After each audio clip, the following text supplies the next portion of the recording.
आजच्या कृषी क्षेत्रातील मोठ्या बातम्या, शासनाच्या घोषणा, अनुदानातील बदल, खरेदी धोरणे आणि बाजारभावांमधील हालचाल सर्व काही तुम्ही पाहणार आहात या व्हिडिओच्या माध्यमातून। लेबनॉन इस्रायल दरम्यान 40 वर्षांनंतर शांतता चर्चा, दोन्ही देशांमध्ये अद्याप करार झाले नसल्याचं अमेरिकेने स्पष्ट केलं। 1993 नंतर इस्रायल आणि लेबनॉन यांच्यातील ही पहिली थेट चर्चा आहे।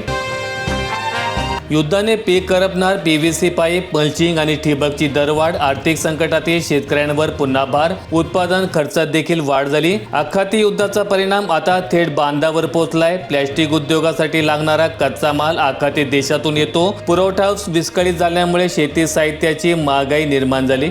दरवाढीमुळे अनेक शेतकरी नवीन सिंचन प्रकल्प पुढे ढकलत आहेत। आधीच खत, बियाणे आणि मजुरी महाग झाली, त्यात आता ठिबक आणि पाईपचे दर वाढल्यामुळे शेती करणे परवडण्याचे झाले।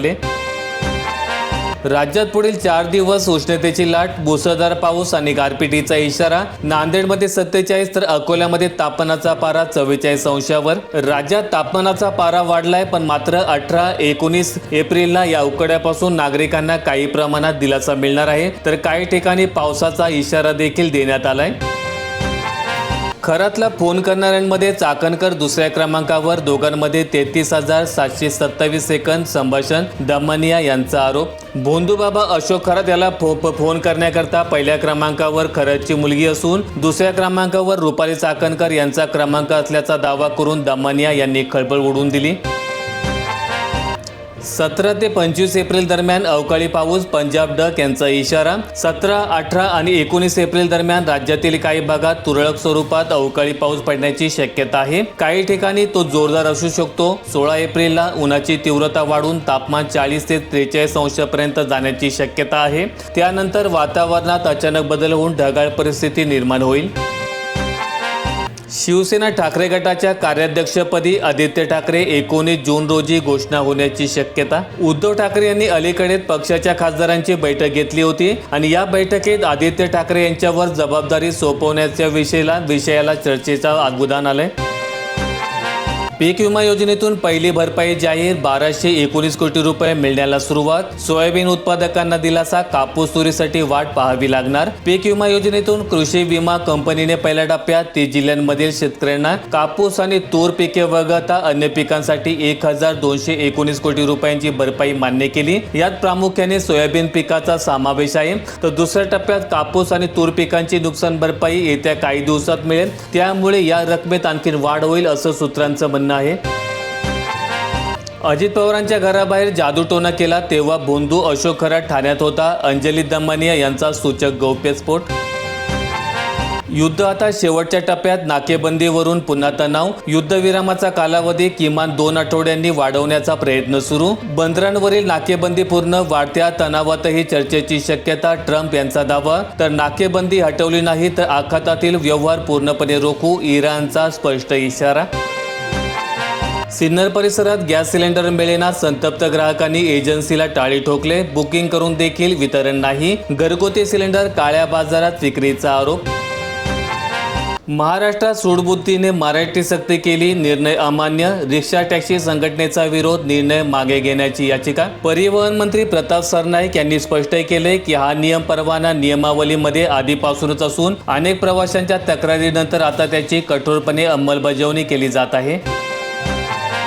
कृषी बाजारांमध्ये गोणी वजन मर्यादा 50 किलो, कामगारांच्या हितासाठी सरकारचा निर्णय। राज्यातील सर्व कृषी उत्पन्न बाजार समित्यांमध्ये कांदा, बटाटा आदी शेतमालाच्या गोणीची वजन मर्यादा 50 किलो पर्यंत ठेवण्याचा निर्णय राज्य सरकारने घेतलाय। गोण्यांची चढ उतर करणाऱ्या माथाडी कामगारांना त्रास होऊन त्यांच्या प्रकृतीला बाधा होऊ नये म्हणून हा निर्णय घेण्यात आलाय।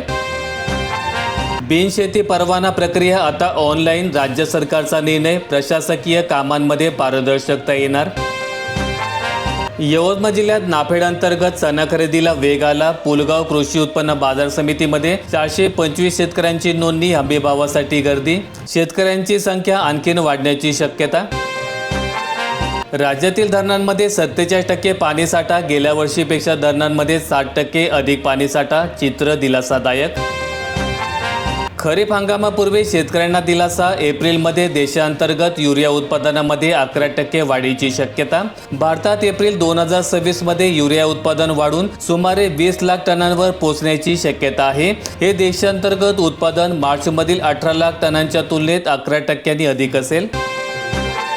98% गॅस बुकिंग ऑनलाईन. सरकारच्या कडक कारवाईमुळे ग्राहकांचा विश्वास वाढला.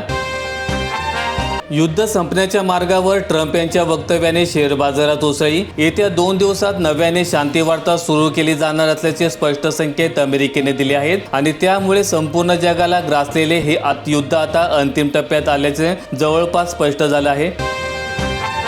आता श्वास सांगणार तुमच्या रक्तातील शुगर. नागपूर विद्यापीठाचे संशोधन. सुई टोचण्याची कटकट संपणार. नागपूर विद्यापीठातील संशोधकांनी श्वासाच्या माध्यमातून मधुमेह तपासणारे करणारे अत्याधुनिक उपकरण विकसित करून आरोग्य क्षेत्रात नवा अध्याय लिहिला आहे.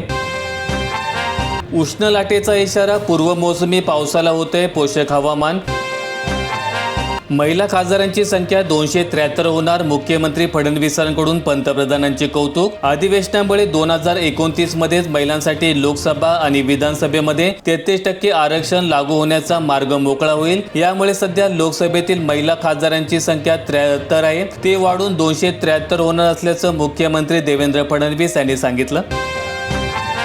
भरड धान्य खरेदीतील गोंधळानंतर किनवटमधील नोंदणी प्रक्रिया रद्द. भरड धान्य खरेदी 20 एप्रिलपासून नव्याने नोंदणी होणार. पुणे जिल्ह्याचा पारा 40ला पोहोचला. धरणांमधील पाणीसाठ्यामध्ये झपाट्याने घट. कडक उन्हामुळे जनजीवन विस्कळीत. एप्रिल महिन्यातच मिळणार तिप्पट धान्य. शेतीच्या कामांमुळे राज्य शासनाचा निर्णय. स्वस्त धान्याचे लाभार्थी सर्वाधिक ग्रामीण भागामध्ये आहेत. एप्रिल महिन्यातच उन्हाची तीव्र लाट आली. मे महिन्यात देखील उन्हाची लाट अशीच कायम राहण्याचा अंदाज वर्तवण्यात आलाय. त्यामुळे धान्य घेण्यासाठी तासनतास रांगेत उभं राहणं जिकरीचं ठरणार आहे. याशिवाय पावसाळ्याच्या तोंडावर शेतीच्या मशागतीचे कामे असतात. त्यामुळे एप्रिल, मे आणि जून महिन्याचे धान्य एकत्रितपणे वाटप करण्याचा निर्णय शासनाने घेतलाय. नाफेड NCCFच्या कांदा खरेदीत वखार महामंडळाची एंट्री. नाफेड आणि NCCF कडून प्रत्येकी 1 लाख टन कांदा खरेदी प्रस्तावित आहे. तर यावर्षी खरेदी पश्चात साठवणुकीची जबाबदारी केंद्रीय वखार महामंडळाकडे सोपवण्यात आली.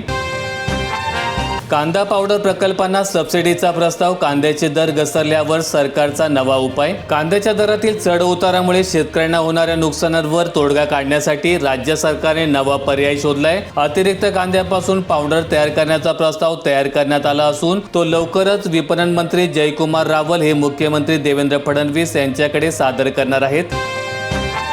पांढरे सोने चकाकले. पहिल्यांदा 8,500 रुपयांपर्यंत दर चढलाय. शेतकऱ्यांजवळ साठवणुकीतील कापूस नाहीच. फायदा होणार तरी कुणाला? आजपासून एसटीचा प्रवास महागला. स्वच्छता अधिभाराच्या नावाखाली 2 रुपयांची वाढ. हंगामी वाढीवर प्रश्नचिन्ह. होर्मुझ जगासाठी खुले. अमेरिकेचे राष्ट्राध्यक्ष ट्रम्प यांची घोषणा. अमेरिकेचे राष्ट्राध्यक्ष डोनाल्ड ट्रम्प यांनी होर्मुझच्या सामुद्रधुनीबाबत एक मोठं विधान केलंय. ते म्हणाले, मी होर्मुझची सामुद्रधुनी चीन आणि जगासाठी कायमची खुली करत आहे. अशी परिस्थिती पुन्हा कधीही निर्माण होणार नाही. व्हिडिओ आवडला असेल तर लाईक ठोका, शेअर करा आणि अशी दैनंदिन शेतकरी बातम्या अपडेट्स मिळवण्यासाठी सबस्क्राईब करून बेल आयकॉनचं बटन दाबा.